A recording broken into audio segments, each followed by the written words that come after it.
शुभ सकाल बंधुरा आज के बुधवार ब्लगटा स्टार्ट कर दिलाम। आशा करी तोमरा भालोई आछो। तो आज के संगे थाको बंधुरा साराटा दिन छोट्ट एकटा ब्लग। तो आज के छोटो मेये हाफ रेडी होयेछे, हाफ एखोनो रेडी हवा बाकी आछे, 9:15 बाजे। तो एखन दूध बिस्कुट दिएछि, दूध बिस्कुट मा बोलछे आमी खाइये दिচ্ছি। आजके जानो तो बाबा नेই, तो आमार भीषण ताड़ाहुड़ा। तो आजके दिएछि জ্যাম আর पाउरुटी আর चिप्सटाও एकटु जोर करेई निल आमार काছে टिफिने।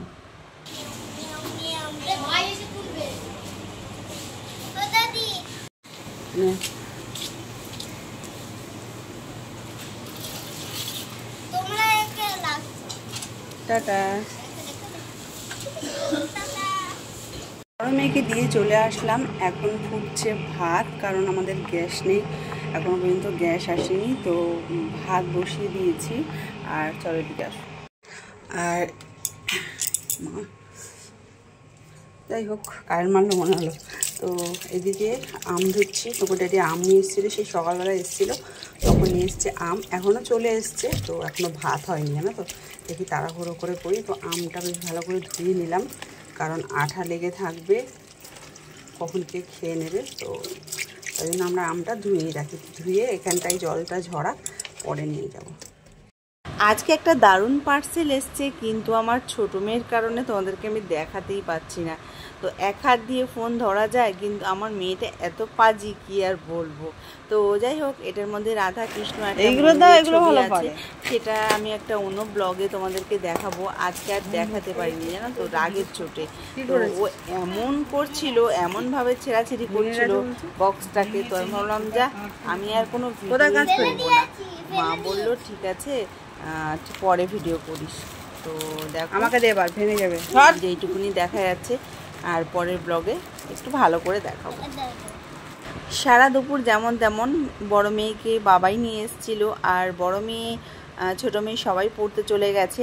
এখন 6টা 15-20 মতন বাজে। তো আমি আমন্ড দিয়ে, মানে আমন্ড বাদাম দিয়ে আমি এক কাজল তৈরি করছি। আমার শর্ট ভিডিও তোমরা যারা দেখো তারা দেখতে পারো।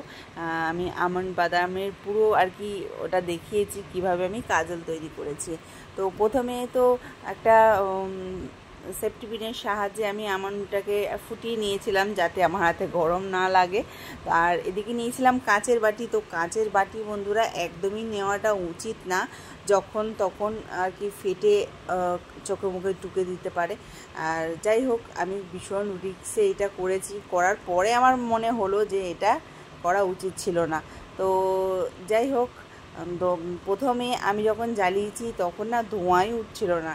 আমি ভাবলাম হয়ে গেল, আর কিছুই হবে না। তো তারপরে দেখছি বেশ কালো ধোঁয়া বেরোচ্ছে। তখন আমি আবার বাটিটাকে এগিয়েছিলাম। তো এখনও পর্যন্ত দেখো কিছুই হচ্ছে না।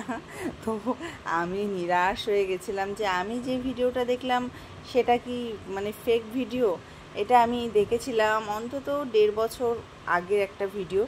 একটা আর কি আমারই মতন একজন হাউসওয়াইফ, সে এরকম করে কাজল করে বাচ্চাকে পড়াচ্ছে। তো আজকে ভাবলাম যে আমিই করব। দেখছো বন্ধুরা, এখন ধোঁয়া উঠছে। তো দেখো আমার মুখটা ভীষণই গম্ভীর হয়ে রয়েছে। একটাই কারণ এর হচ্ছে কাঁচটা যাতে না ফেটে যায়। আমি ভীষণ ভয়ে ছিলাম যে কাঁচ ফেটে যেন দুর্ঘটনা না হয়। তো যাই হোক, তেমন কিছু হয়নি, ঠাকুরের আশীর্বাদ আছে। তো আমি বেশ অনেকটা কাজলই পেয়েছি, কিন্তু আমার হাত ভীষণভাবে ব্যথা হয়ে যাচ্ছিল। কি করব বুঝতে পারছিলাম না। আমি ভাবছি যে একবার মনে ভাবছি যে নিচে রাখবো, একবার ভাবছি যে না, এরকমই আমার হচ্ছিল।